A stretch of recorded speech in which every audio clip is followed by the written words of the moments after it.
Welcome to Deleted Saves. I'm Marv from Pods Like Us. Myself and some friends are covering a few episodes while Phil is taking some time out with his family.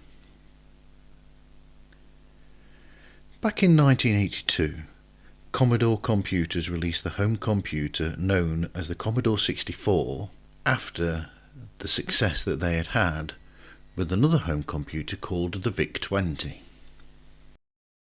Back then, the Commodore 64 was innovative and pushed the boundaries of home computing with its 64 kilobytes of built-in memory with which to play games that back then were the best that they could be, especially outside of a video game arcade.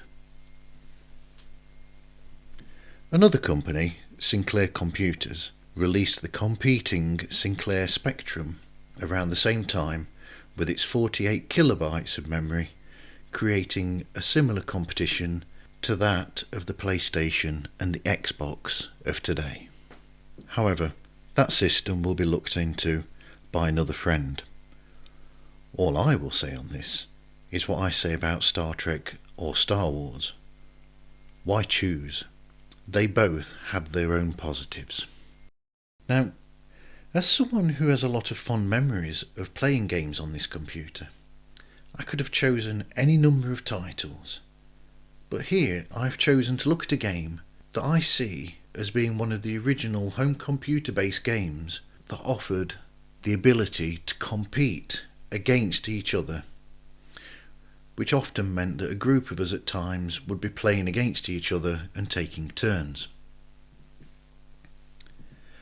Summer Games was released in 1984 as a co-publishing deal between Epix, Quicksilver and US Gold, at a time when independent games makers were huge and before they all got bought out by big conglomerates. I suppose that it needed multiple developers due to the needs of the game, wherein there were 6 different events to take part in the form of pole vault, platform diving, sprinting, gymnastics, freestyle swimming and skeet shooting, not to mention all of the different ceremonies that they had, with the opening ceremony, an award ceremony after each individual event, and then at the very end of the game, a full-on closing ceremony where all of you would be there and the people who got the first 3 places would be up on podiums, just like the Olympics. As hinted at, this game was incredibly popular at home, with my 3 brothers, my stepdad and even my mum at times joining in, and friends visiting would also come to play the game. It was something that brought all of us together, enjoying each other's company and having a really good time. It may sound a little old-fashioned and alien to some people nowadays, but it was actually something where there would be snacks and drinks. It was family time, and it was a time that we shared together with this game particularly. As someone of my specific age, in my early 50s, it was a sort of extension of the board game mentality, where families would get together and play board games. This computer game, and some of the other games that would be offshoots from this game itself, such as World Games, California Games, the obligatory sequel, Summer Games 2, Winter Games, etc., where the games were created, I believe, to create this sort of atmosphere. It was the early to mid-80s, after all. Now, I have to be honest and admit that this isn't a completely original game. In the arcades, there were already a couple of games of this kind where you would play sports in an Olympic style. However, as far as I know, this was not the same for the world of home computing, where to my knowledge, this was an original. What the developers did with this game was to push the ability of the machine seemingly as far as it could go, with what we see now as a limited ability. Within the next couple of years, home computing would exponentially get bigger and bigger until we are at a period now where computers have memory equivalent to thousands or tens of thousands of times the amount of memory, if not more, than we had back then on computers.